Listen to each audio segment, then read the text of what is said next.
This is Lewis Hart for Boxing Social in association with Empire Fight Store and William Hill. Delighted to join with Sugarhill. We're back out, we're in Manchester. Ben Whittaker is back out July the 1st. So how's things been with you, mate? How you been doing? Nervous. Things have been great. I'm happy to be back in Manchester. I'm just going to answer all the questions so you ain't got to ask me nothing else. Everything, nope, don't worry about it. I'm going to take care of the whole thing for you. Everything has been great. The press conference was great. It was exciting. Ben Whittaker did his thing. He's shining as always. He's happy to fight again. And yeah, I think the training with Ben has been going great, allowing him to be himself and understanding the crunk style, understanding more basics, and understanding more knockouts. He's moving at the right pace. After this fight, you're going to see what pace he's going to move at after this. But we just have to wait until Saturday now, just a few more days. And I think, I know for sure Ben's going to have an exciting fight, and he's going to put everybody on notice in the light heavyweight division. He was saying there about the training camp. He's been playing a lot of Call of Duty with you. Has that been true, and what's it been like? That's just our normal thing. Some days we may not have much to say to each other. Things just happen. It's just feel for the moment, and then we just accept it and we vibe off of it. And I sort of just spoke to Ben there. And since he turned over pro, he's obviously brings a lot of attractive eyes with him. But since over pro, what would you say you sort of taught, or what he's learned from learning this cronk style since this sort of maybe his amateur style? We're just learning each other still, so we haven't really, got dug in deep into everything yet. But that just comes with time. The more time we spend together, the more he'll learn from me, the more I'll learn from him, and then you'll see him grow a lot more. And when you're dealing with a character like Ben that has so many eyes on him, is it sort of good to be dealing with such a flamboyant character in a way, someone that's sort of unique from the rest of the crowd? Fuck yeah, everybody else is boring. I mean, they all say the same thing. Ben's not saying the same thing. He's not thinking the same thing, and that's what makes him different and sets him apart and allows him to be himself. And I'm pushing him to be himself. I don't want him to be boring, straight up and down. We see enough of that already.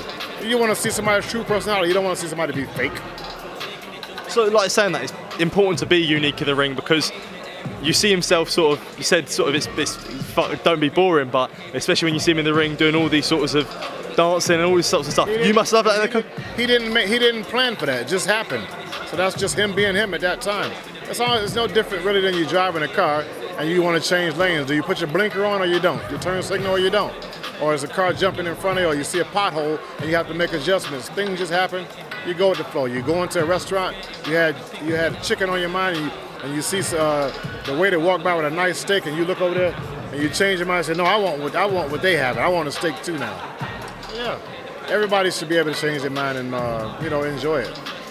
And with someone like Ben, he has the ability, he has everything with him. With that, people want him in fights and want him being tested. Do you have a plan for him where you want to knockouts? That's the plan. But how quickly do you say you want to see him move? First round knockouts. But I mean, in terms of fights, like when do you want to see him for a British? When do you see him for European? First round knockouts. That's what I want to see.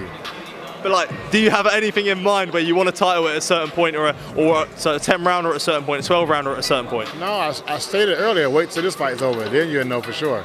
Absolutely, definitely. Well, we'll sort of move. You only go one fight at a time, so he had his second fight. He had an injury, so then what? You never know what's going to happen until after the fight, but everybody will know. I'll know. Boxer promotions, they'll know. You'll know. And another thing that he was saying about his sort of injuries is he done it just by sort of out overworking and just being such a grafter. So do you think sort of now after this injury he'll learn himself where sort of training a bit smarter in a way? No. He wants to work hard, so that's something that we have to work on and try to control.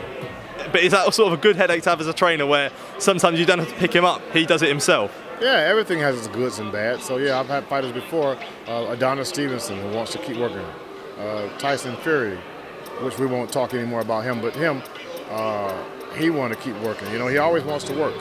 So yeah, I mean, those are fighters that you're happy to work with because you don't have to try to push them. They're going to push themselves already. I'd rather have a fighter that I have to say, hey, that's enough.